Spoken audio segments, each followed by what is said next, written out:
தம்முதல் குருவுமாய் வந்து ஐம்புல வேடரின் அயர்ந்தனை என உணர்த்த விட்டு ஆன்மா அதை விட்டு அந்நியம் இன்மை என்பதை உணர்ந்தவுடனே அறங்களது செல்லும்னார்.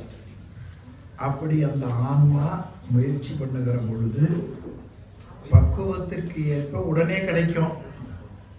அல்லது இப்போ அந்த முயற்சியை பண்ணுனா நற்சார்பில் உதிர்த்து அது நற்சார்பில் பிறந்து பிறகு அது போய் திருவருளை பெறும் என்று காட்டினார்.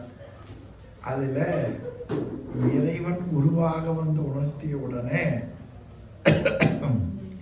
ஆன்மாவுக்கு சில நேரம் அந்த மலங்கள் வந்து போகும், அறியாமை. அது தாக்காமல் இருக்கணும்னு சொன்னால் 5 எழுத்தை சொல்ல வேண்டும். இந்த கொரோனா தாக்காமல் இருந்தால் ஏதோ தனித்து இருக்கணும் போடணும்னு சொன்னாங்க பாருங்க. அது மாதிரி உயிருக்கு அறியாமை வந்து பந்திக்காமல் இருக்கணும்னா 5 எழுத்து சொல்ல வேண்டும். அந்த 5 எழுத்து இறைவனுடைய 5 எழுத்து. அதனால தான் நமக்கு இருக்கிற நூல்லையே 5 எழுத்தை முதலா தொடங்குற ஒரே நூல் சிவபுராணம்.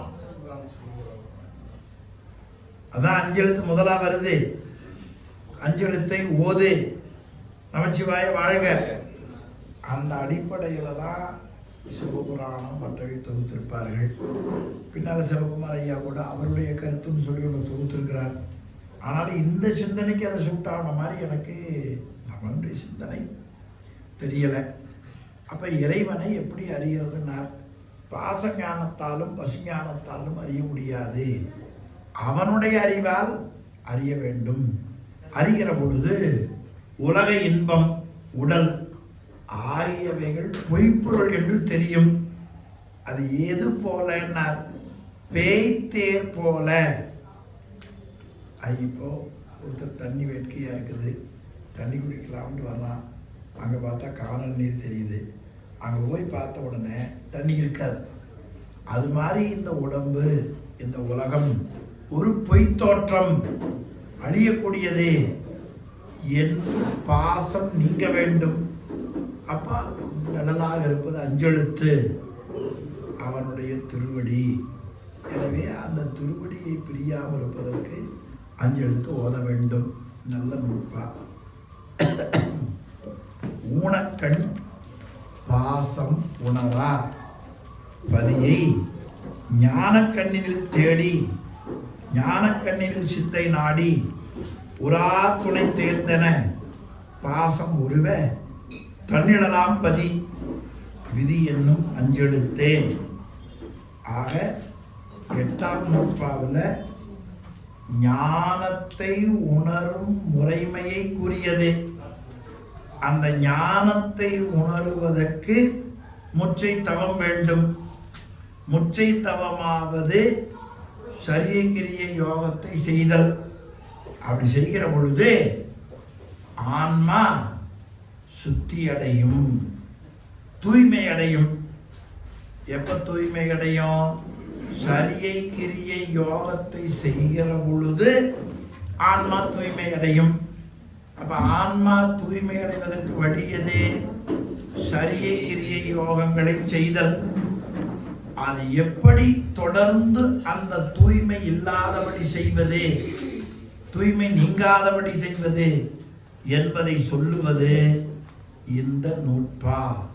அப்போ இறைவன் தம் முதல் குருவுமாக வருவான், வந்து உபதேசம் செய்வான். அந்த உபதேசத்தை தொடர்ந்து சிந்திக்க வேண்டும். இதுதான் அறியாமை போவதற்கு வழி. ஆக ஆன்ம ரூபம் 7ஆம் நூற்பா. சத்தோடு சேர்ந்து சத்து, அசத்தோடு சேர்ந்து அசத்தாய் இருக்கும். எனவே சதசத்து சார்ந்ததன் வண்ணம் ஆகும் தன்மை. அது 7ஆம் நூற்பா. 8ஆம் நூற்பாவில் ஆன்ம தரிசனம் காட்டினார். இந்த நூற்பாவில் ஆன்ம சுத்தி நமக்கு காட்டுகிறார். ஆன்ம சுத்தி நடைபெறுகிற பொழுதே சிவதரிசனம் கிடைக்கும். ஆன்ம சுத்தி நடைகிற பொழுது சிவசக்தி. ஆமா, பொருளை கழுவுனா கழுவுற அழுக்கு போனா அதனுடைய உண்மை தெரியுமா இல்லையா? அது போல தன்னிடலாம் பதியினார். நல்ல எளிமையான நுட்பா. ஊனக்கண். ஆமா, ஊனம் என்பது குறைவுன்னு ஒரு பொருள்ங்க. ஊனடைந்த உடம்பின் பிறவினார் தெய்வ சேக்கிழார். ஊனம் என்பது தொடர்ந்து பிறப்பு வந்து கொண்டிருக்கும். எனவே ஊனக்கண் என்பது குறையுடைய பசுஞானம். குறையுடைய பசுஞானம். அடுத்து பாசம், அது பாசஞானம். இந்த ரெண்டையும் தான் உண்மை விளக்கத்தில் மனவாசம் கடந்தார் உரை உணர்வுக்கு எட்டா ஒருவன்பார். இது உண்மை விளக்கத்தில் சொல்லுவது. எனவே பாசம் ஊனக்கண். பாசம் என்பது என்ன ஞானம்? பாசஞானம். ஊனக்கண் என்பது குறைவுடைய பசுஞானம். இதில் உணரா பதியை. பதியை உணரான்னு ஒரு விளக்கம் பண்ணணும். ஆனா உணரான்னார். எப்படி அங்க உளது ஆன்மானாரோ இங்க உணரான்னார் பாருங்க. எதை உணராதே? பதியை உணராதே. ரொம்ப அருமையான தொடர் அது.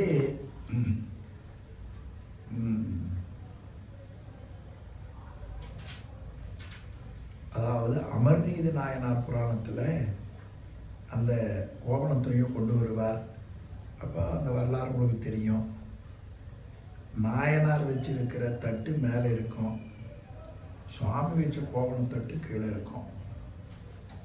பொருள் வைக்கிறாங்க, தட்டு சாமி வச்சுக்கிற தட்டு இப்படி இருக்குது, சாமி கோவணம் துணி, அவர் தட்டு இங்கே இருக்குது. இந்த பொருள் வைக்கிறாங்க. இந்த தட்டு மேலே இருக்குதா, இந்த தட்டு கீழே இருக்குதா? சேக்கிழார் எழுதினார், அன்புக்கு அருள் தாழ்ந்தே இருக்கும் எழுதினார் பாருங்க. இந்த பார்வையே நமக்கு தெரியாது. சாமி தட்டு கீழே இருக்குது, நாயனார் வைக்கிற கோவணம் தட்டு இப்படி தூக்கிட்டு இருக்குது. இப்படி வச்சாத்தானே வரும், இப்படி தூக்கிட்டு இருக்குது இல்லையா? இது மேல இருக்குது, இது கீழே இருக்குது. இப்ப எது மேல நியாயமா? நாயனார் தட்டு மேல இருக்குது, சாமி தட்டு கீழே இருக்குது. ஆனா சேக்கிழார் எழுதுறார், அன்புக்கு அருள் தாழ்ந்து நிற்கும் பாருங்க. கடைசியா சுவாமி நானும் ஏறலாமான்னு கேட்டார். எனக்கு எப்படியோ தட்டு நேரான போதும்னாரு சாமி. நல்ல பெரிய புராணம் பாடலாக கேட்டீங்கன்னா சுவையாக இருக்கும். அவர் என்ன பண்ணார், அவர் நாயனார் மனைவி பிள்ளை 3 பேரும் சேர்ந்து தலைத்த 5 எழுத்து ஓதி திருநீற்று மெய்யடிமை பிழைத்திரோம் எனில், நான் இது வரைக்கும் திருநீற்று சார்பை காப்பாற்றவன் எனில் இப்பெருந்தொலை நேர் நிற்க. அது எதை ஓதினார்? தலைத்த 5 எழுத்து ஓதி. 5 எழுத்து ஓதி பெருமான நினைந்து அந்த தட்டில் ஏறினார். 5 எழுத்து ஓதி ஏறினார். தட்டில் இருக்கும், தட்டில் ஏறினார் உரை பண்ணணும். ஏறினார் எங்க ஏறினார்? அவர் தட்டில் ஏறினார் இருக்குது. அவர் ஏறினார்னா சாமி கூட போனார். அதனால முதல்ல ஏறினார் பார், அப்புறம் தட்டும் பார். இங்க உணரார், பதியினார். இந்த ரெண்டுக்கு என்ன அளவு பாருங்க. எனவே உணர முடியாது. எந்தெந்த அறிவால? பாசகறிவு, பசுகறிவு, பதியறிவு. பாசறிவு அறிவு 3 பிரித்தாங்க. பாசகறிவு, பசுகறிவு, பதியறிவு. பாச அறிவு என்பது கருவிகளால் வரக்கூடிய அறிவு. கண்ணால பார்க்கிறோம், காதால கேட்கிறோம், மூக்கால முகறோம், நாக்கால சுவைக்கிறோம், தோளால கருவிகளால் வரக்கூடிய அறிவு. பசு அறிவு என்பது மயங்கி அறிவக்கூடிய அறிவு.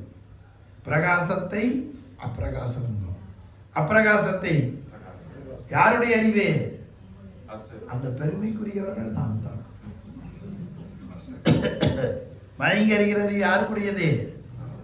ஆமா. இந்த 2 அறிவாலையும் கடவுளை அறிய முடியாது. ஏன்னா உணர்வுரு உன்னுடைய கருவிகரணங்களால இறைவனுடைய உருவத்தை அறிய முடியும் என்று சொன்னால் அசத்து. இனி உணராது இன்மை, உணராது என்றால் உன்னுடைய கருவிகளால் அறிய முடியாது என்றால் இல்லாத பொருளாகிவிடும். அப்போ உலகியல் பொருளை போல காணப்படுகிறவனும் அல்லன், காணப்படாத நல்லன். இந்த இருவகையும் விட்டு அவன் உணரப்படாத பொழுது சிவமாகவும் அவனறிவால் உணர்கிற பொழுது சத்தாவும் இருப்பான். எனவே சிவசத்தாம் என்று 6ஆம் நூற்பாவில் காட்டினார். அதே கருத்தை இங்க பதிஞானம் பாசஞானம். பாசஞானம் என்ன அறிவு? கருவிகளால் வருவது. பாசஞானம் என்பது என்ன அறிவு? உயிர் கண் வழியா பார்க்குது, காது வழியா, தோல் வழியா, நாக்கு வழியா, மூக்கு வழியா. இதுதான் பாசஞானம்னு பேர். இனி பசுஞானம் மயங்கி மயங்கி அறிவது, உயிரினுடைய அறிவு. காலையில பார்த்தா ஒருத்தர் கூட பிரியமா பேசுது, 10 மணிக்கு பார்த்தா சரி நாய வெளிப்போ, காத்தால நல்லா பேச்சு. அதே ஆள் 10 மணிக்கு நம்ம அறிவு ஒரு அறிவா? எவ்வளவு கேவலமானவன்னு பார்த்தீங்களா நாம. ஆனா நாம அடுத்தவங்களை கேவலம் நினைச்சிட்டு இருக்கிறோம். ஆனா உள்ளபடி யார் கேவலம்? ஆமாங்க. எப்போ ஒருத்தர் நீ தப்பு சொல்றையோ அந்த தப்பு இருக்கிறதுனாலதான் நமக்கு தெரியுதே இல்லையா? எங்க ஐயா அடிக்கடி சொல்லுவார், பைப்ல தண்ணி பிடிக்கிற போது சண்டை வரும் இல்லைம்மா. அப்போ ஒருத்திக்கு கோபம் ஒருத்தர் மேல. அவங்க சொன்னாங்க, லட்டு திங்கிறவாயா, மைசூர் திங்கிறவாயா, சிலேபி திங்கிறவாயான்னு திட்டினா. கோபத்துல அந்த அம்மா சொன்னா, நாய் எச்சம் சாப்பிட்றவாயா, பன்றி எச்சம் சாப்பிட்றவாயான்னு திட்டினா. எச்சம்னா தெரியுதுல்ல. அப்போ நடுவில் போன ஒருத்தர் கேட்டார், அந்த அம்மா என்ன எச்சம் சாப்பிட்ற வாயாங்கிறா, நீ லட்டு திங்கிற வாயான்னு திட்டிட்டு இருக்கிறேன்னு. அது அவியவி சாப்பிட்றது அவியவி நினைப்புப்படுதுன்னு. புரியுது உங்களுக்கு? இப்ப திங்கிற அது மாதிரி இவர் தப்பு செய்யறாருன்னா அவர் செய்யறாரா இல்லையோ, உனக்கு என்னதுல பரிச்சயம் இருக்குது? நீ செஞ்சு பரிச்சயம் இருக்குது இல்லையா? உண்மை உலகத்தில் பார்த்தீங்கன்னா ஓர் ஆய் உற்று சில சொல்லு வரும். ஆராய்வாயாக, உணர்வாயாக, அறிவாயாக. என்னுடைய திருமண பத்திரிக்கையில் கூட அந்த கவர் தீர்ந்துருச்சு. அதில் அம்மையப்பர் படம் போட்டிருந்தேன். அதில் முன்னால் கீழே அம்மையப்பரே உலகுக்கு அம்மையப்பர் என அறிக. இந்த ஒரு மெசேஜை கல்யாணம் வந்தவங்க தெரிஞ்சா போகும். அம்மையப்பரே உலகுக்கு என்று அறிக. இது அந்த பத்திரிகையில் இல்லை, அதை அறியணும். ஆக ஆய்தல் அறிதல் அந்த முறையில் அறிவை 3 பிரிச்சாங்க. பசுகறிவு, பாசகறிவு, பதியறிவு. சொல்லி பாருங்க. அறிவை 3 பிரிச்சாங்க. பசுகறிவு, பாசகறிவு கருவிகளால் வரக்கூடிய அறிவு. பாச அறிவு விட்டு விட்டு அறியக்கூடிய அறிவு. பதி அறிவு ஒரே மாதிரி அறியக்கூடிய அறிவு. இப்ப பாச அறிவால பாசத்தை பார்க்கலாம், பசு அறிவால கொஞ்சம் பசுவை பார்க்கலாம் மாறி மாறி. பதி அறிவை பதி அறிவால தான் பார்க்க முடியும். அந்த உண்மையை ஊனக்கண் பதியை உணரா. அடுத்து பாசம் பதியை உணரா. அப்ப எதுல உணரணும்? ஞான கண்ணினில். என்ன கண்டது? அருமையான தொடர். ஞானம் அவனுடைய அறிவு. ஞானம் என்பது என்னன்னு பார்த்தோம். ஈசன்பால் அந்த ஞானமாகிய அவனுடைய அறிவில கண்ணாக கொண்டு சிந்தை நாடி. சிந்தை என்பது நம்முடைய அறிவுக்குள்ள நாடி ஆராய்தல்னு அர்த்தம். இதுதான் பாயிரத்துல அருந்துயர் குரம்பையின் ஆன்மா நாடி இருக்கு. அருந்துயர் குரம்பின் ஆன்மா நாடி எங்க இருக்கு என்றால் இந்த புதிய அன்பர்களுக்காக நான் நினைவூட்டுவேன். நாடி என்ற சொல் பக்கம் 22 பாருங்க. 1 2 3 4 5வது வரி. மலர்தலை உலகின் மாயிரு துமிய கிடைச்சதா? Page number 22. அருந்துயர் குரம்பையின்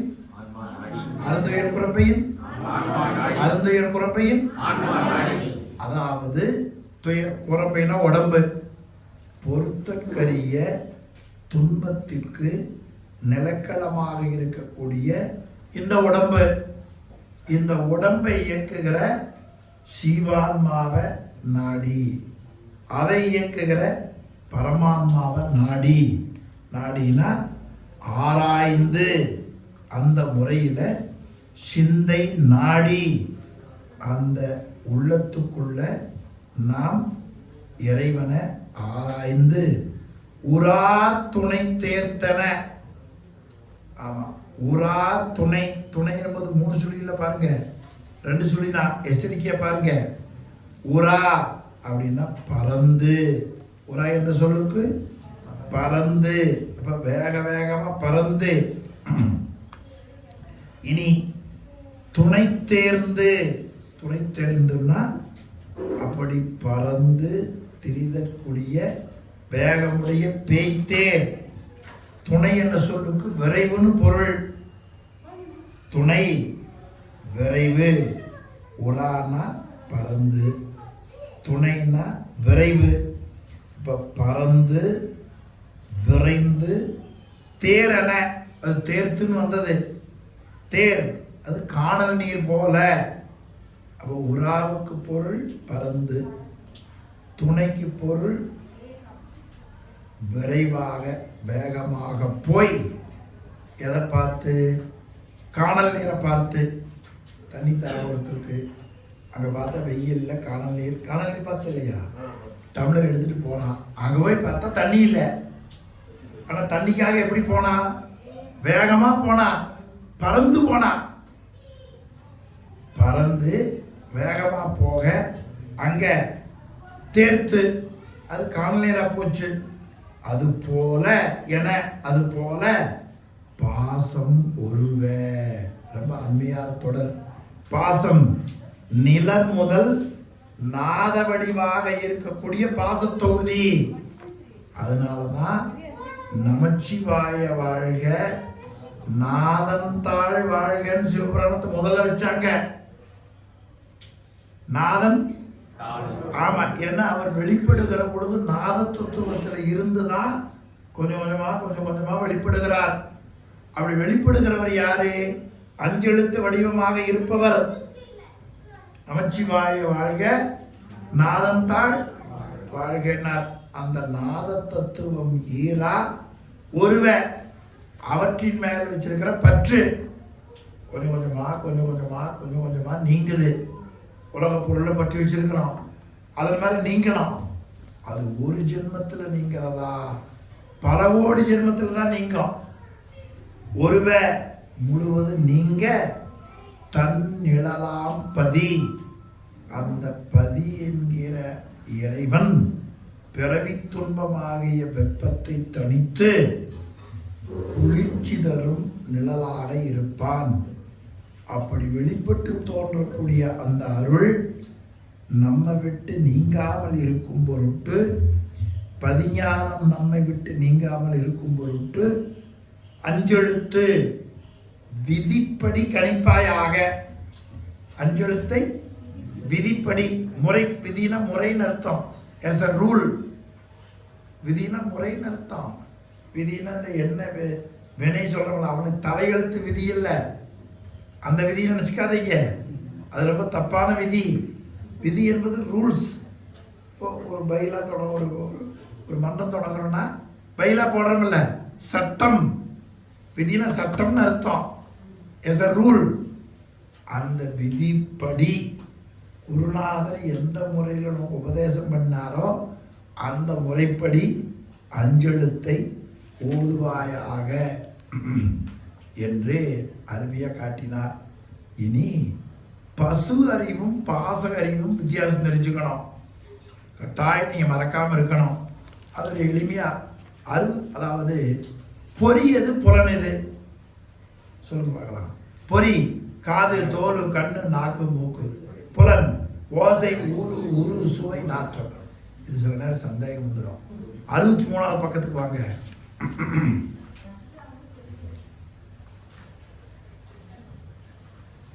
வந்துட்டீங்களா? டிராபிக் யாருக்கா வந்துட்டீங்களா?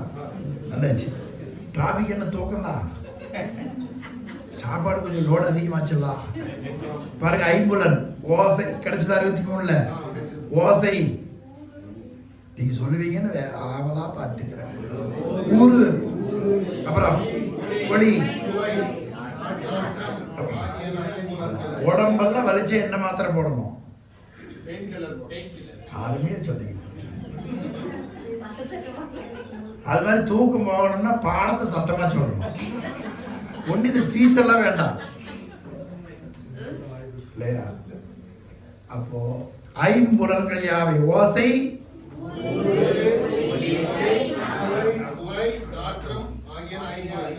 எனக்கே தூக்கம் வருது நீங்க சொன்னா. உங்களுக்கு எப்படி தூக்கம் போகும்? நல்ல ஜம்மு சொல்லுங்க. ஐம்புலன்கள் எவை எவை?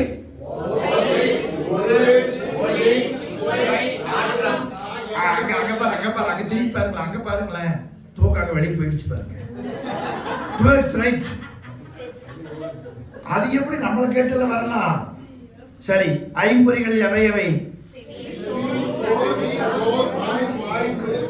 ஆமா, இது அடிக்கடி சந்தேகம் வந்துடும்.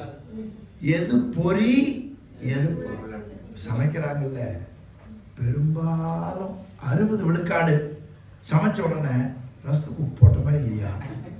சந்தேகம் வரலன்னு யாராவது கை தூக்க வரவே இல்லைன்னு சொல்லுங்க. போட்டோமா இல்லையா? அந்த சந்தேகத்தை நிவர்த்தி பண்றது எது? அப்படி சொல்ல, அவ்வளவுதான் ஸ்டைலு. அது மேல விளக்கு கிடையாது. அப்படி ஊத்துனா அது மாதிரி பொறிக்கு பொருளும் சந்தேகம் வந்தா பேஜ் நம்பர் 63 சென்னியப்பனால் உரை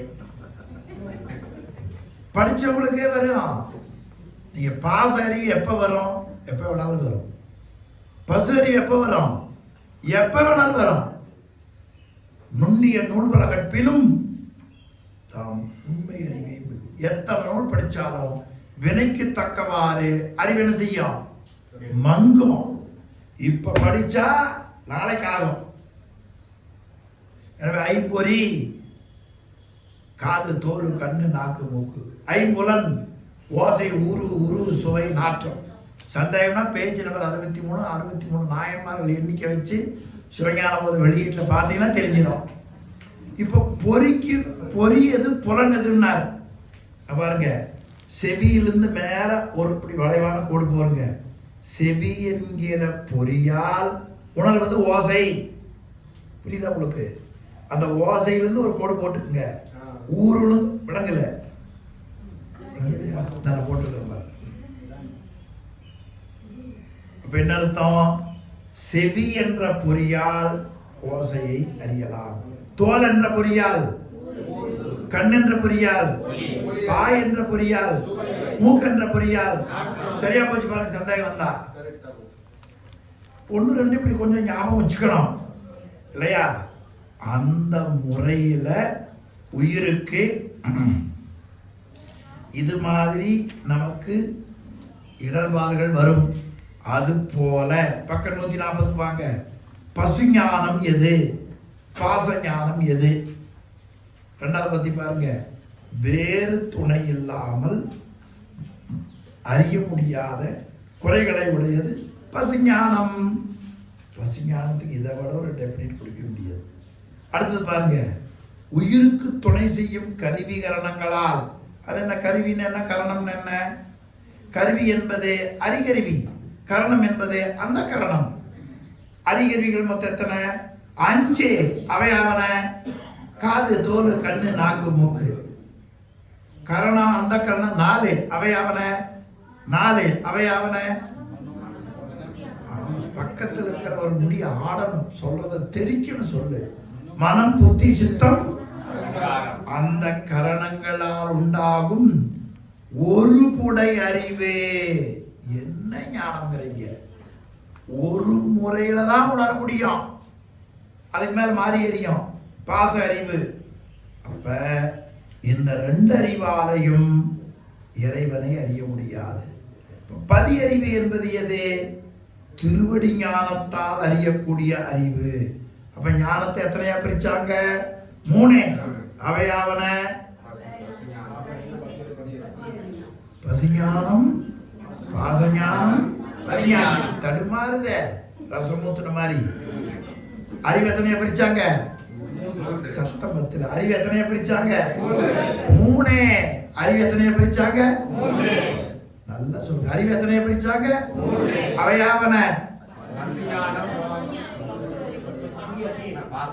ஆமா, பசிஞானம், பாசஞானம், பதிஞானம்.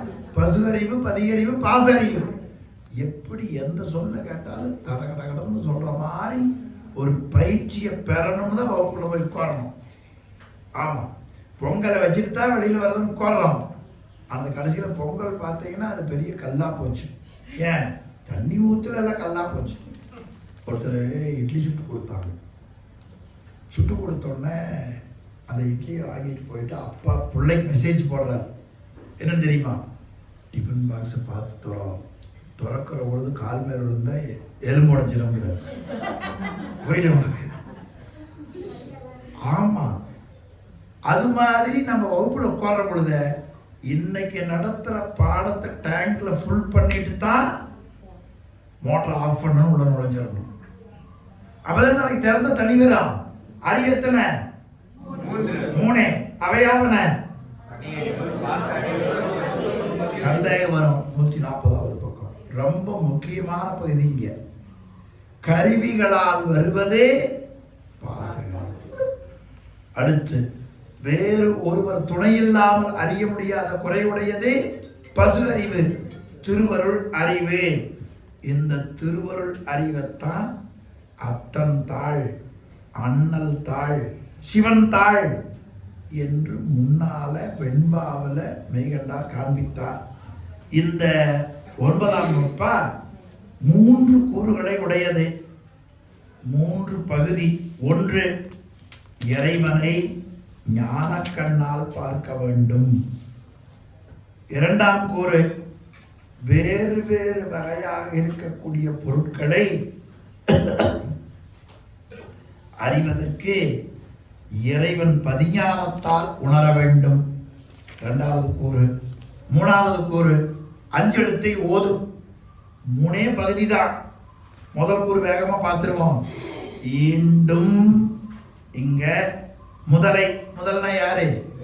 முதல் நூற்பாவில் சொல்லப்பட்ட சங்காரகாரனாகிய முதலையே முதலாக உடையது. இப்ப இன்னைக்கு வகுப்புல முதல் பார்த்தோம். என்ன முதல்? அது தம் முதல். என்ன முதல்? அது வாயில சொல்லுங்க. என்ன முதல்? அந்த முதலை நீ ஞான கண்ணாலே பார். எதனை பார்க்கணும்? அதாவது இறைவனுடைய திருவருள் சக்தியால். ஏதுனார்? அவன் வாக்கு மனாதீத கோசரமாய் நிற்றலாம். வாக்கு என்பது பாசஞானம், மனம் என்பது பசுஞானம். பசுஞானத்தையும் பாசஞானத்தாலையும் காண முடியாதவன். எனவே அதீதன் பாருங்க. வாக்கு பாசஞானம், மனம் பசு, அதீதன். 2ஆலே காண முடியாதவன். அப்படின்னா காணவே முடியாதா? கோசரமாய் நிற்றலான், விளங்கி தோன்றுவான். கோசரம் விளங்கி தோன்றுதல். பக்கம் 100க்கு வாங்க. பயங்கர டிராவலா இருக்க. ஆமா, பேஜ் நம்பர் 100க்கு வாங்க.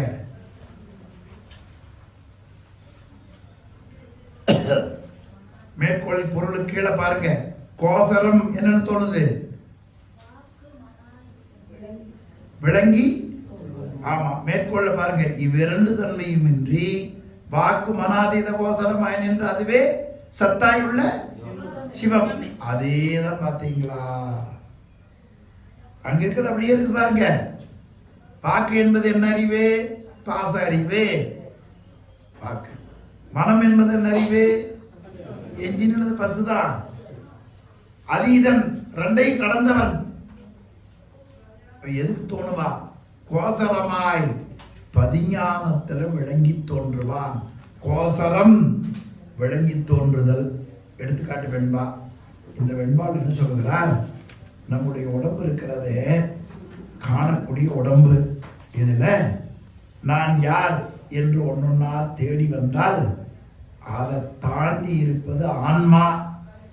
அந்த முறையில ஆராய்ந்து பார்க்கிற பொழுது இறைவனுடைய திருவருள் ஒன்றொன்றா சிந்திக்கிற பொழுது அது விளங்கி தோன்றும். அந்த கருத்து 54வது வெண்பாவில் நாடியோ என்போ நரம்பு சீக்கோழையோ தேடி என அறியேன் தேர்ந்த வகை நாடி அறந்தன்னாலே தன்னையும் கண்டு தம்மை காணார் என் நாம் என அறிவார் என்று. நம்முடைய உடம்புல ஆன்மாவாகிய நாம் என்ன இடைவின்களை சுழுமுனை என்னும் நாடியா, இல்லை எலும்பா, நரம்பா, புண்ணா, சீயா அப்படின்னு உடம்புல தேடி பார்த்தேன். அப்படி தேடி என்னை அறிய முடியவில்லை. தேர்ந்த வகை நான் தேடி தெளிந்து என்னுடைய அறிவில் நாடி எங்கே ஆராய்ந்துதான் அந்த நிலையை தெளிவு செய்யக்கூடிய அறிவு வேறு உண்டு என்று நான் ஆராய்ந்து பார்த்த பொழுது அறந்தன்னாலே தேர்ந்தறிந்த பதிஞானத்தால் தன்னையும் கண்டு தனக்கு முதலாக இருக்கிற இறைவனை கண்டு இனி தமை காணார். அந்த பதியில அடங்கி இருக்கக்கூடிய ஆன்மாவை காணார். இந்த முறையில் இன்று நாம் என அறிவார். இந்த முறையில முத்தி காலத்துல எந்த இயல்பர் என்று தம்மை அறிய வல்லவர் யார் என்றால் யாரும் இல்லை. அப்ப அவருடைய அறிவால தான் நாம் அறிய வேண்டும் என்று இந்த திருப்பாடல்ல காட்டுகிறார். 143வது பக்கம். இறைவனுடைய அருளால். யாருடைய அருளால்?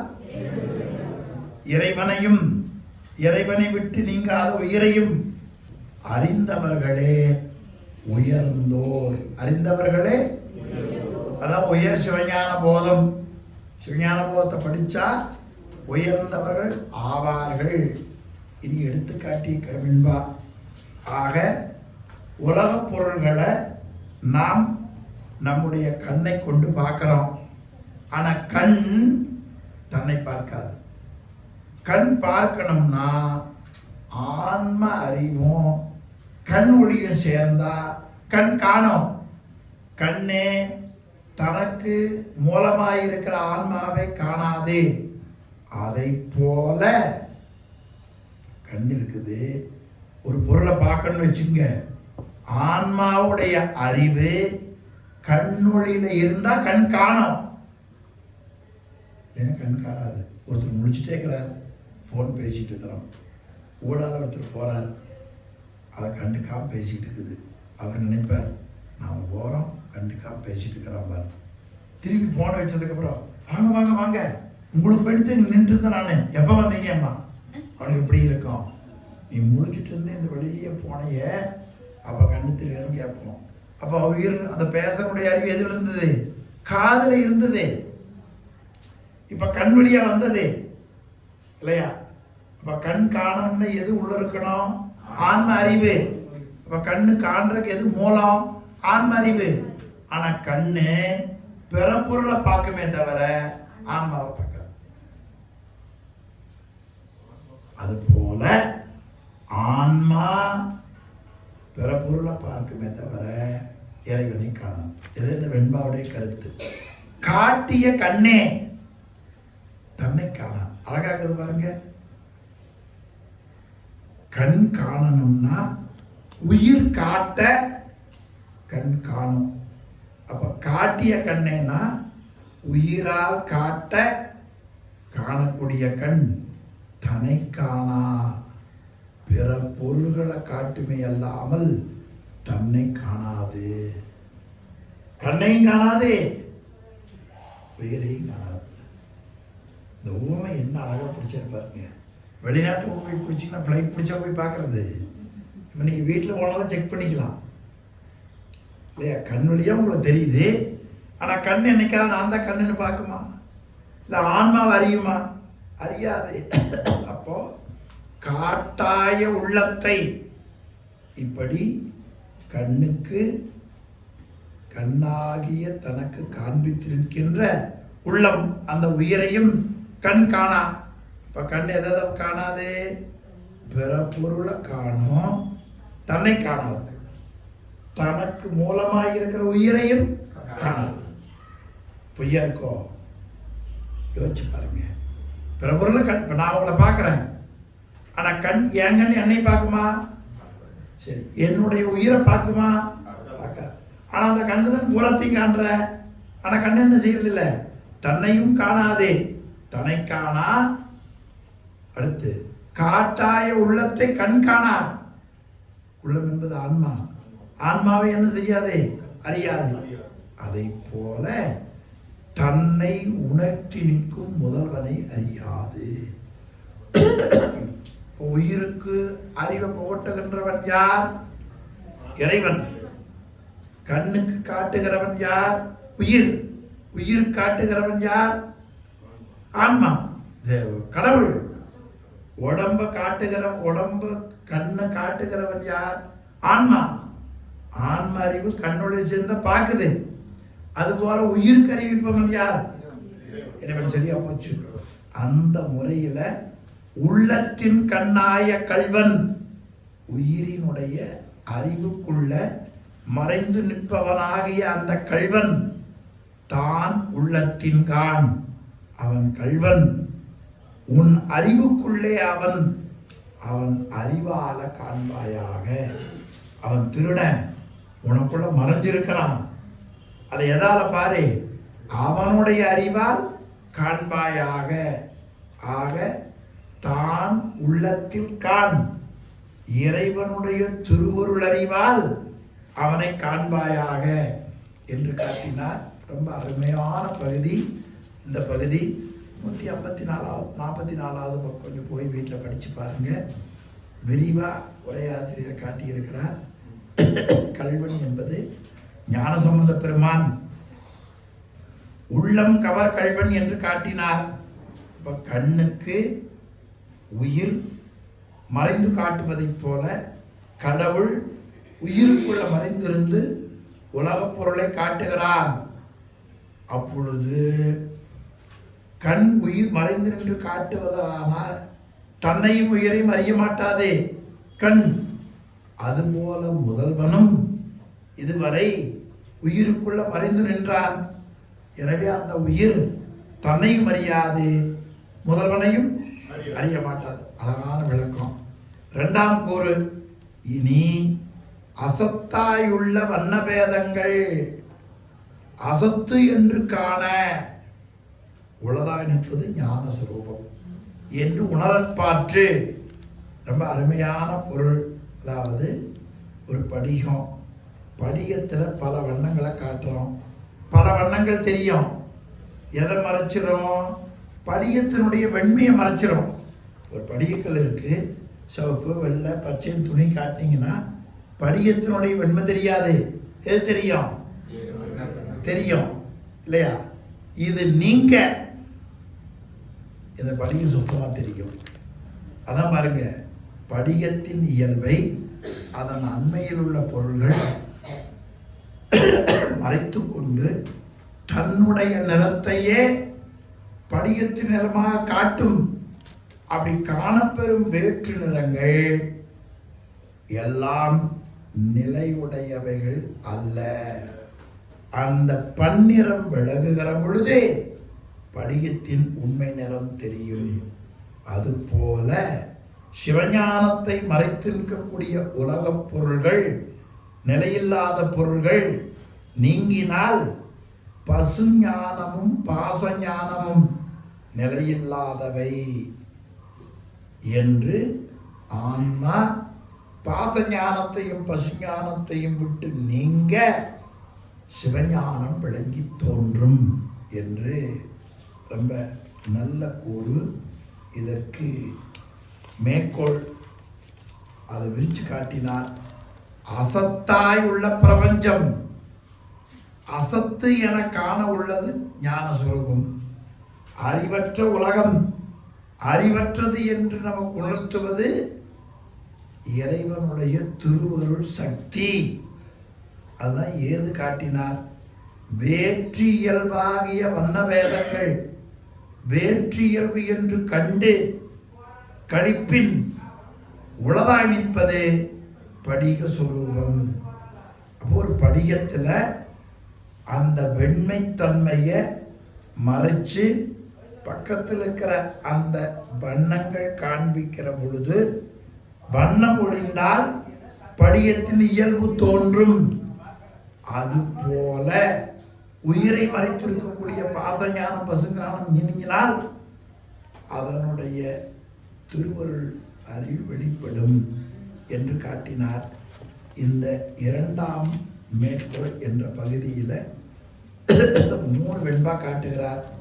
ஒன்று, இறைவன் முக்குண வடிவமாக இருந்து உயிர் உலகத்தை அறிவதைப் போல அறியக்கூடியவன் அல்லன். மேலும் அவன்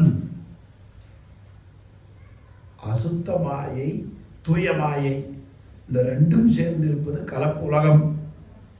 அந்த நிலையில இறைவன் முக்குணங்களையும் கடந்தவன், வினையையும் கடந்தவன், அவன் ஆனந்த வடிவமாக இருப்பவன். ஆனாலும் உயிர்கள் அவற்றைப் போல அறியக்கூடியவனும் அல்லன். 3 உலகத்தையும் சேர்ந்து அறிவது உயிர். அந்த உயிருக்கு மேலாக இருப்பவன் இறைவன். எனவே அவன் சோதிக்குள் சோதியாக தோன்றுவான் என்பதை முதல் வெண்பாவில் காட்டுகிறார். இறைவனுடைய குணங்களை சொல்லுகிறார். நிற்குணனாய், நின்மலனாய், நித்திய ஆனந்தனாய், தற்பரவான் என்ற தனி முதல்வன். தனின்னு முதல்ல சொன்னார். 3ஆம் நூற்பாவில் முதல் கூறுல ஆன்மாவை தனினார். இங்க முதல்வனை தனிங்கிறார். தனினா ஒப்பற்றவன் அர்த்தம்.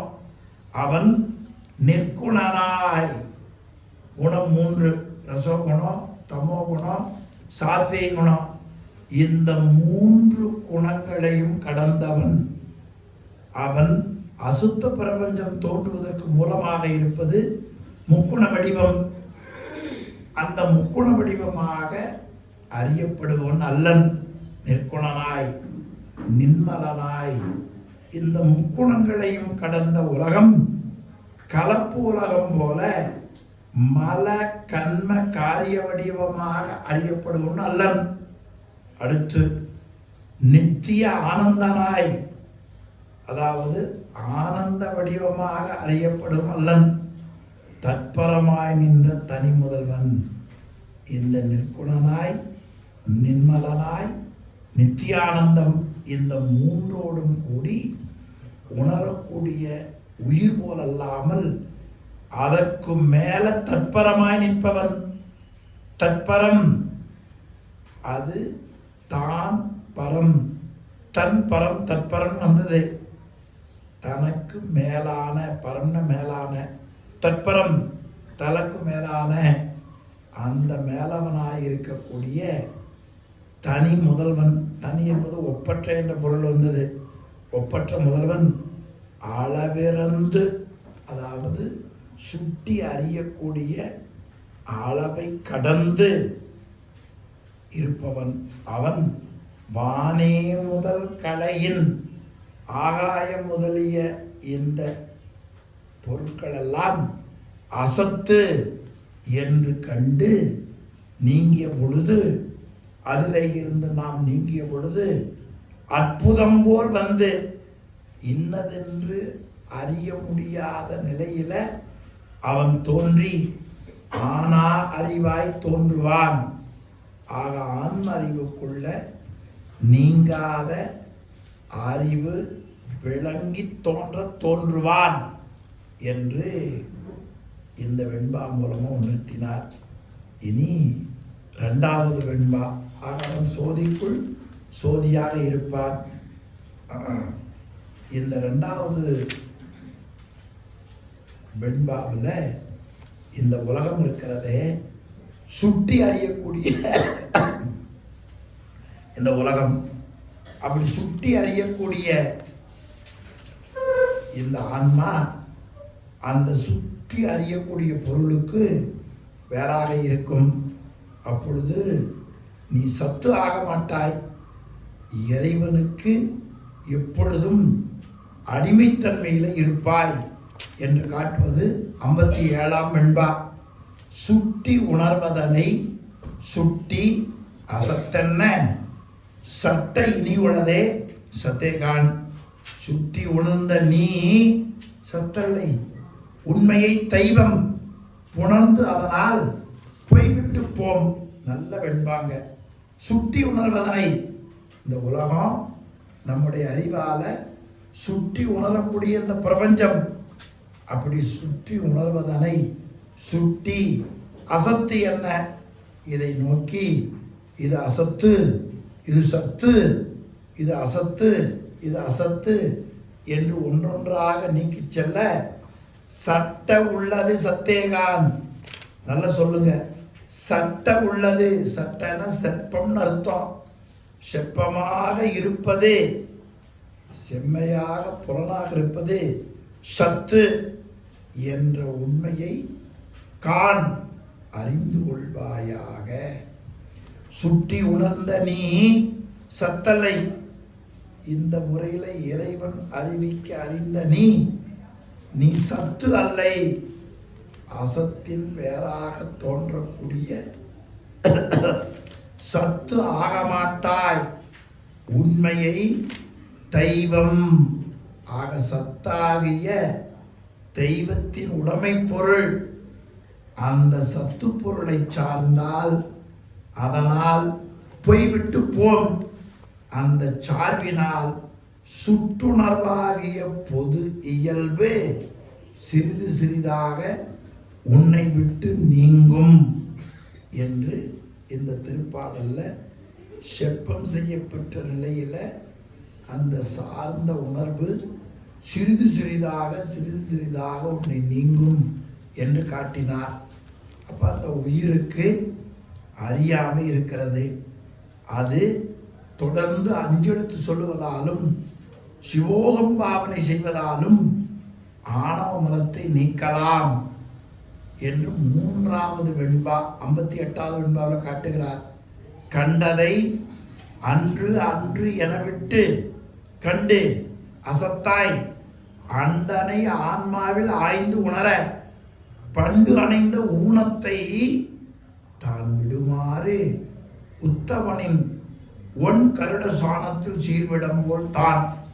ஆமா, கண்டதை நம்முடைய கருவிகளால் சுட்டி அறியப்படக்கூடிய இந்த பிரபஞ்ச பொருள், அதான் கண்டது. இது வீடு, இது அம்மா, இது அப்பா, இது காரு என்று இந்த உலகப் பொருள்களை கண்டோம். அப்படி கண்டதை அன்று அன்று என கண்டு இது சத்தன்று, இது சத்தன்று என்று ஒவ்வொன்றா ஆராய்ந்து விட்டு அசத்தாய் விட்டு அசத்தனை நீக்கி ஆன்மாவில் அண்டனை ஆய்ந்து, அதுபோல ஒவ்வொன்றா கண்டு கண்டு கண்டு நீங்கிய அந்த ஆன்மாவில இது இது என்று சுட்டி அறியப்பதற்கு துணையாக இருக்கக்கூடிய இறைவன். அப்போ ஆன்மாவில சுற்றுணர்வால அறியக்கூடிய முதல்வன், அது ஆன்மாவில் அண்டன், உயிருக்குள்ளே இருக்கக்கூடிய இறைவன். அந்த இறைவனுக்கு பேர் வைத்தார் உத்தமன். இறைவனுக்கு பேர் என்ன? ஆமாங்க, உபச்சார பேர் வேற, உத்தமன் பேர் வேற. உத்தமன் அத்தன் திருவாசகம் சிவபுராணத்தில் நம்ம திருச்சதகத்தில் அது வருது உத்தமன் சொல்லி. நம்முடைய சுந்தரமூர்த்தி சுவாமிகள் 100வது பதிகத்தில் ஊனுயிர் வேறு செய்தால் நொடித்தான் மலை 11 அளவு உத்தமன் உத்தமன்கிறார். தடுத்தாட்கொண்ட பொழுது பித்தன்னார். தடுத்தாட்கொண்ட பொழுது இப்ப கைலாயம் போற பொழுது அவரே பார்த்தீங்களா, பித்தனுமாக பின்னும் பேயனுமாக. இப்ப அவரே என்ன சொல்லிட்டார், உத்தமன் என்று சொல்லிவிட்டார். அந்த முறையில உத்தமன். அப்படி இது சத்து அது அசத்து என்று நீக்கி ஆராய்ந்து, அப்படி அந்த இறைவனுடைய கருணையில அவன் நான் என்று பாவித்தால் அந்த உத்தமன் அவனுடைய திருவருளால் பண்டணைந்த அனாதி காலம் தொட்டு உயிரை பந்தித்து வரக்கூடிய அந்த ஊனம் தான் விடுமாறு அதனை விட்டு நீங்கும். அது எது போலன்னா, ஒன் கருட சாணத்தின் தீர்விடம் போல். கருடன்னா விஷ பாம்பு இருக்கிறது, பாம்பு கடிச்சா விஷம் ஏறும். அந்த விஷம் ஏறியவர்களுக்கு கருடர் பாவனை செய்தால் அதன் மூலமா விஷத்தை இறக்க முடியும். அதை போல கருடசானத்தை போல நாம் இறைவனை சிவோகம் பாவனை செய்தால் மலவாசனை நீங்கும். சிவத்தை அகத்திலே வைத்து பூஜித்தல் சிவோகம் பாவனை. அப்ப இறைவனை அகத்துல வைத்து சிவோகம் பாவனை செய்தால் ஆன்மாவினுடைய அறியாமையை போக்கலாம். இதுதான் இந்த திருப்பாடல். ஆன்மாவுக்குள்ள இறைவன் இருக்கிறான் என்பதை அண்டனை ஆன்மாவில் ஆய்ந்துணர. அண்டனை யாரு? அண்டங்கள் எல்லாம் கலந்தும் கடந்தும் இருப்பவன். அவன் எதுக்குள்ள இருக்கிறான்? ஆன்மாவில் இருக்கிறான். அதனாலதான் மாணிக்க வாசகரே பிரமன் மால் அறியா பெற்றியோன், அந்த பகுதியில் கடைசி பகுதி, பிரமன் மாலரியா பெற்றியோன். அவன் என்ன உயர்வு கூடியவன்? பெருமாள் திறமனும் பெருமாளும் அறிய முடியாத பெருமைக்குரியவன்.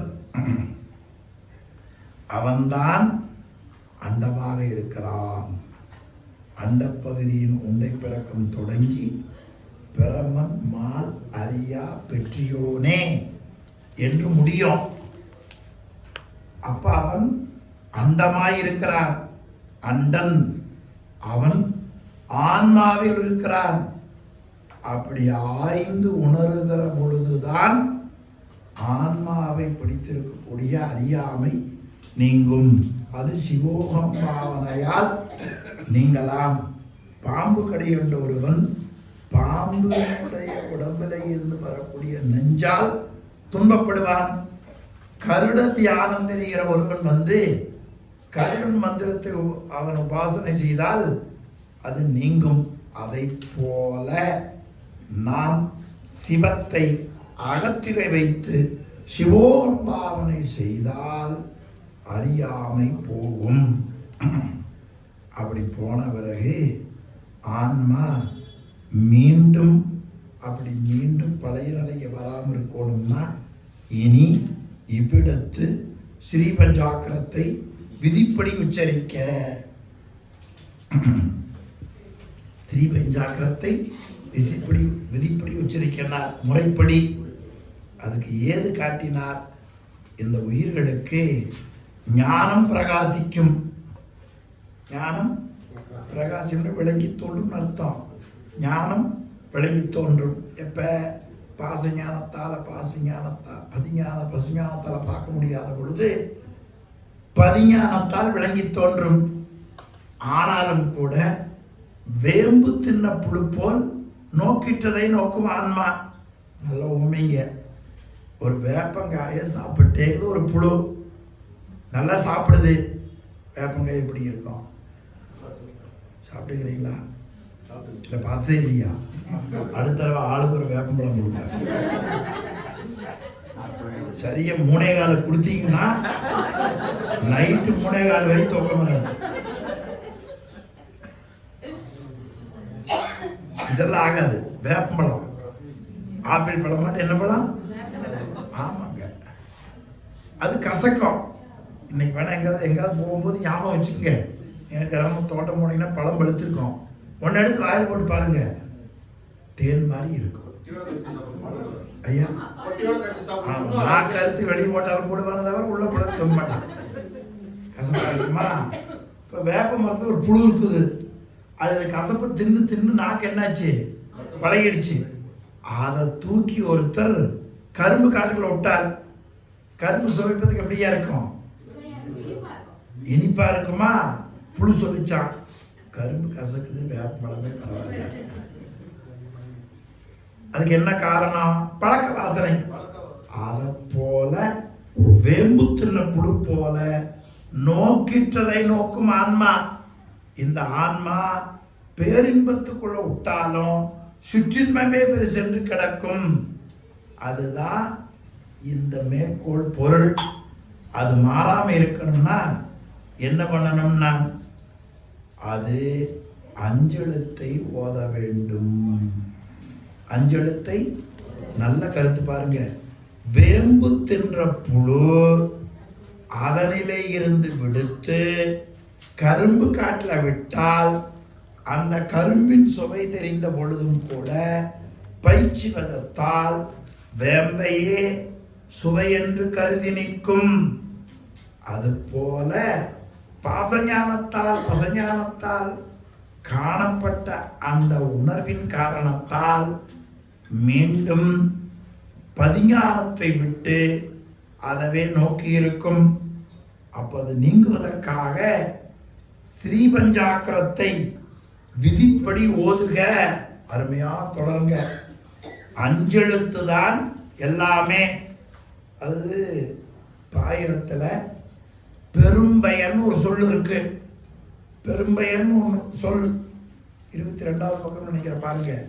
பெரும்பெயர் 22வது பக்கம் 1 2 3 4வது வரி. என்ன பெயர்? என்ன பெயர்? நீரோ பெரிய சிறு தொண்டர்னார் பாருங்க. அது பெரும்பெயர். பெரும்பெயர் என்பதற்கு வடமொழியில மகா வாக்கியம்னு பேர். என்ன வாக்கியம்? பெரும்பெயர்னா ஒண்ணுமில்லை, நிறைய பொருள் இருக்குது, அதெல்லாம் ஒரே பையில் அடக்கிறோம்ல. பெரிய பைய நிறைய பொருள் இருக்குது, பெரிய பை எடுத்து என்ன ஆகும்? எல்லாம் அதில் அடங்கியிருமா? அது மாதிரி வேதம், ஆகமம், உபனிடதம் எல்லாம் ஒரு சொல்லுல சொன்னா அதுக்கு மகாவாக்கியம்னு பேர். மகாவாக்கியம் எனினும் பெரும்பெயர் எனினும் ஒரு வார்த்தை எனினும் ஒக்கும், எல்லாம் ஒண்ணுதான். என்ன அப்புறம் எழுதினார் பாருங்க முனிவர். அதுதான் அவர் நெஞ்சுரம். பெரும்பெயருக்கும் அஞ்செழுத்துக்கும் வேற்றுமையின்மை உணர்க. அஞ்செழுத்தே பெரும்பெயராவது அஞ்செழுத்து, அஞ்செழுத்தே பெரும்பெயராவது.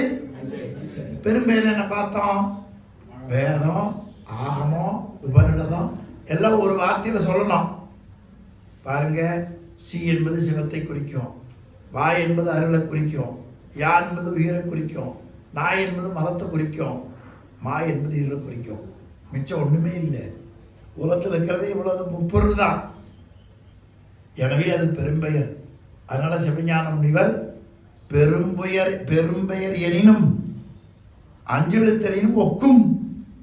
நல்லா ஞாபகம் வச்சுக்கணும். இந்த விவரம் தெரியாம சில பேர் எதையோ மந்திரமா சொல்லுவாங்க. மந்திரம் என்று சொன்னால் அது அஞ்செழுத்து மந்திரம்தான். அந்த மஞ்செழுத்து மந்திரத்தை தான் இங்கே அருமையா இனி முக்தி பஞ்சாக்கரத்தை விதிப்படி உச்சரிக்க. அது எடுத்துக்காட்டு வெண்பா, ரொம்ப எளிமையான வெண்பா தான் அது. அஞ்செழுத்தால் உள்ளம் அரண் உடைமை கண்டே. உள்ளம் அரண் உடைமை. உடைமைன்னு என்ன? இறைவனுக்கு அடிமை. எது? ஆன்மா. ஆன்மா யாருக்கு அடிமை? அதுதான் தெய்வம்னார், அங்கு நாம் ஆள் ஆம்னார், தொழும்புனார், எல்லாம் ஒரே பொருள் தான். எனவே இந்த உள்ளம் இறைவனுக்கு அடிமை. அதை ஞானசம்பந்த பெருமான் மீளா அடிமை, அவ்வளவுதான், மீளா அடிமை. ஆனா அப்படித்தான் நினைக்கிற படிக்கிற பொழுது வகுப்புட்டு வெளியில் போனோம்னா நாம தான் பெரியவன் நினைச்சோம். என்னை பார்த்து சிரிச்சிங்களோ? நாம தான் கொங்கு நாட்டு உசுங்கிறீங்களோ? இருக்கிற விவரம் தான். நாம தான் இல்லை நினைக்கிறோம். கருவிகள் இல்லாத வரைக்கும் சும்மா கிடந்தது. கருவிகள் வந்தோம்னு சொல்லிச்சு, நான் பார்த்தேன், நான் பேசினேன், நான் கேட்டேன், இது வந்து சேர்ந்து பாருங்க. அதனால இந்த பாட்டு சொன்னார், உள்ளம், உள்ளம் என்பதை குறிப்பதே உயிரை குறிப்பது, ஆன்மாவை குறிப்பது, அறங்குடைமை.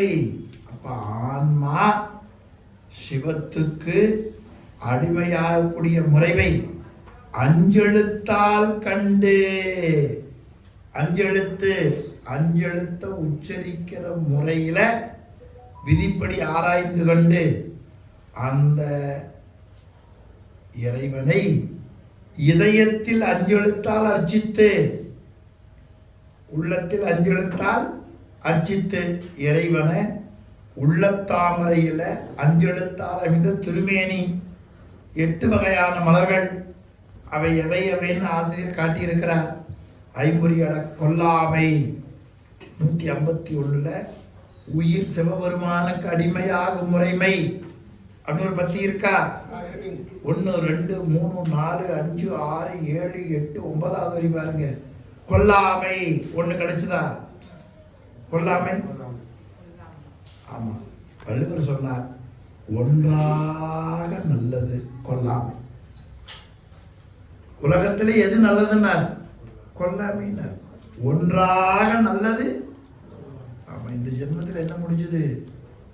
நான்வெஜ் சாப்பிடக்கூடாதுன்னு அறிவு தெளிவா இருக்கு. இவ்வளவுதான் ஜென்மத்தில் நமக்கு கிடைச்ச புண்ணியம். இல்லைன்னா அதை என்ன பண்ணுவோம்? ரெட்டைக்கடை வெட்டி ரெட்டைப்பொங்க வச்சு சாப்பிட்டுருவோம். காது ஊத்துக்கு அதுதான். கருமாதிக்கு போட ஆரம்பிச்சுட்டான் சில இடங்கள்ல.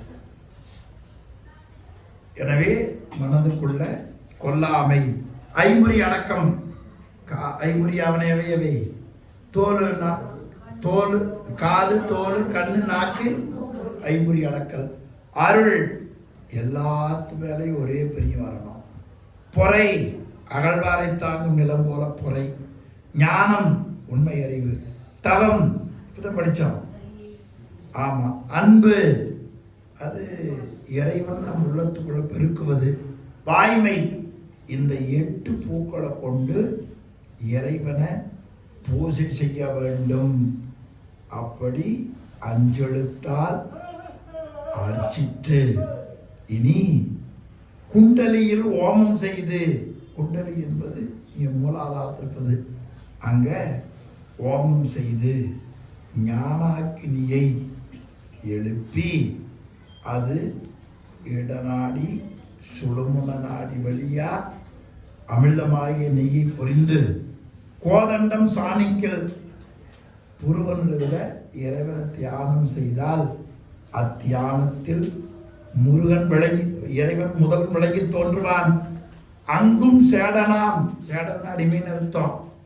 அப்பொழுதும் இறைவனுக்கு அடிமையாம் என்று காட்டினார். அடுத்து 2வது வெண்பா இன்னும் எளிமையா காட்டினார்.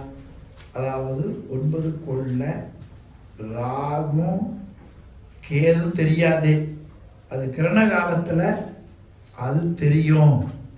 அது போல இந்த உயிர் அஞ்செழுத்து ஓத ஓத ஓத ஓத கனல் சேரி இரும்பு போல இறைவனுக்கு அடிமையாகிவிடும். ஆள் தான் என்று காட்டினார். இந்துவில் பானுவில் ராகுவை கண்டாங்கு சிந்தையில் காணின் சிவன் கண்ணாம் உந்தவே காட்டாக்கின் தோன்றி கனல் சேரி இரும்பென்ன ஆள்தான் ஆம். ஓது அஞ்செழுத்து.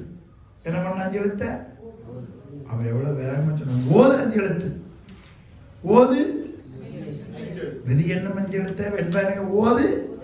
அவன் என்ன செய்ய வேண்டும்? துஞ்சிருள் காலை மாலை தொடர்ச்சியை, அதை ஓது 5 எழுத்தினார். 5 எழுத்தை ஓதுவாயாக, 5 எழுத்தை ஓதுவாயாக. அப்ப ஆகாயத்துல இயங்கக்கூடிய கோள்கள் 9.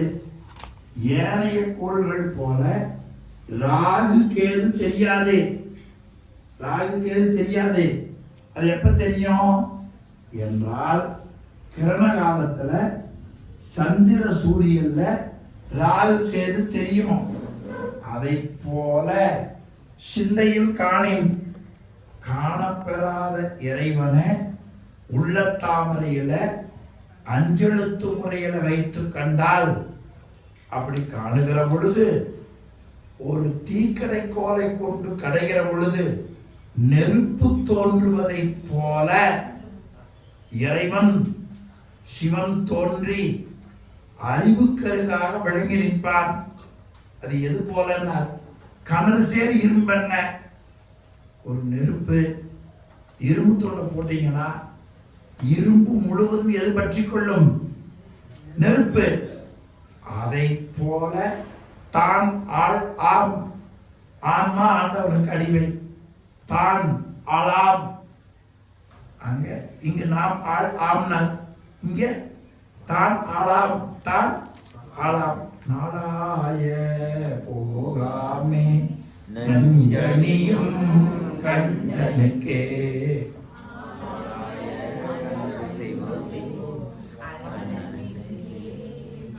ஆளாய், அவனுக்கு அடிமையாய்.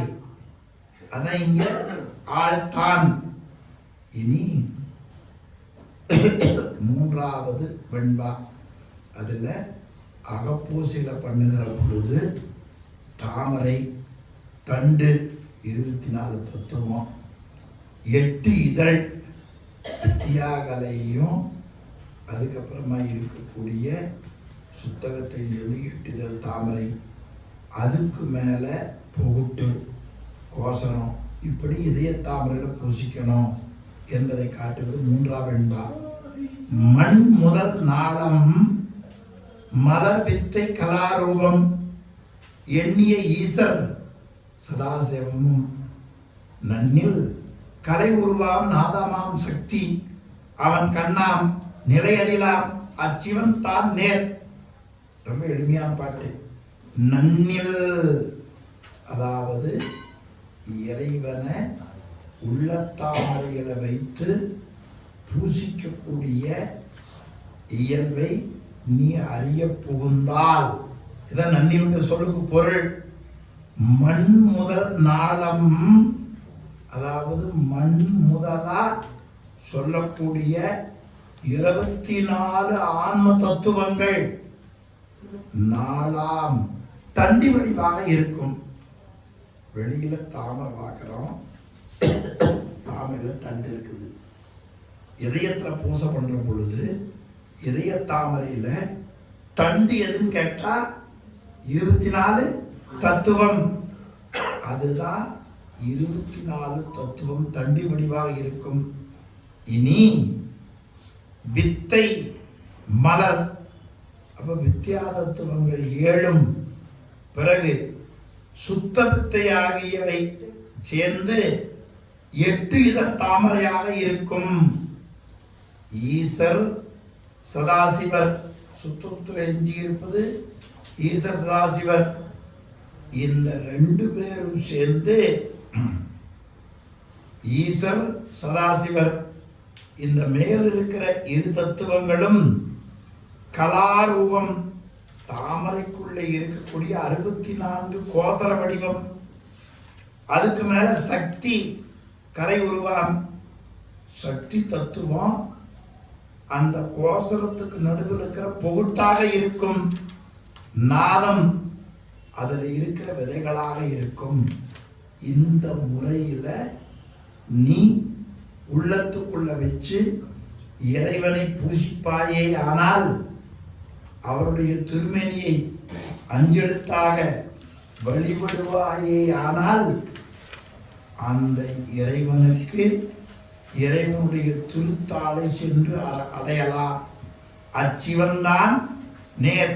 அந்த உள்ளத்தாமரையில 36 தத்துவங்களை ஆசனமாவுடைய சிவனுடைய சக்தி அவனுடைய திருமேனியாகும்.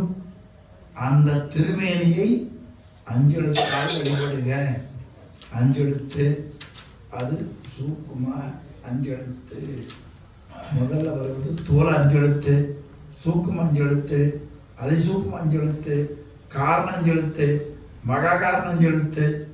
இப்படி இந்த அஞ்செழுத்து வகை அது 54 55வது பக்கம் விளக்கமாக காட்டியிருக்கிறார். உண்மை விளக்கம் பாருங்க. சிவன் அருள் ஆவி திரோதம் பலமைந்தும் அவன் எழுத்தஞ்சின் அடைவான். அவன் எழுத்தஞ்சின் அடைவான்.